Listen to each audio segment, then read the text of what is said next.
Welcome to OCI. Today we are going through the steps on how to reuse the old private IP address while restoring the instance. In scenarios where you cannot access an existing instance and the boot volume associated with the instance is beyond repair, you can create a new instance by recovering an existing boot volume backup. You can also assign the same private IP address of the old instance to new instance that you create. In this demo, I will show you exactly how to do that. Let's check if the problematic instance's boot volume has good boot volume backup. Sign into the OCI console, click on Storage. Under Block Storage, click Block Volume Backups.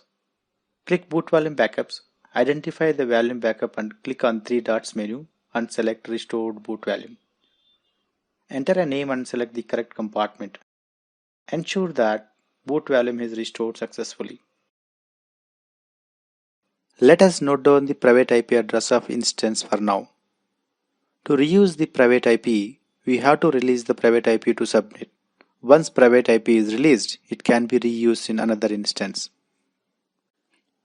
In the menu, go to Compute Instances. Click on the problematic instance. Note down the private IP address and subnet. Go ahead and terminate the instance.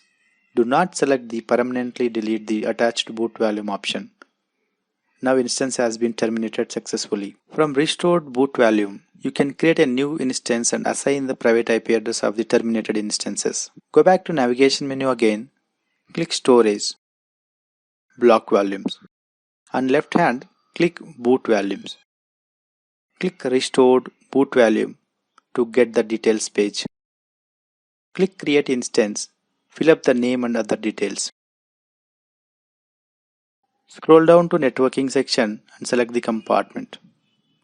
Enter the virtual crowd network and subnet of the terminated instance that you have noted a minute ago. Click Show Advanced option. Enter the private IP addresses. Enter the other details as you needed and click Create. Once the instance is provisioned successfully, verify the old private IP address is used. Thanks for watching. Hope this video was helpful.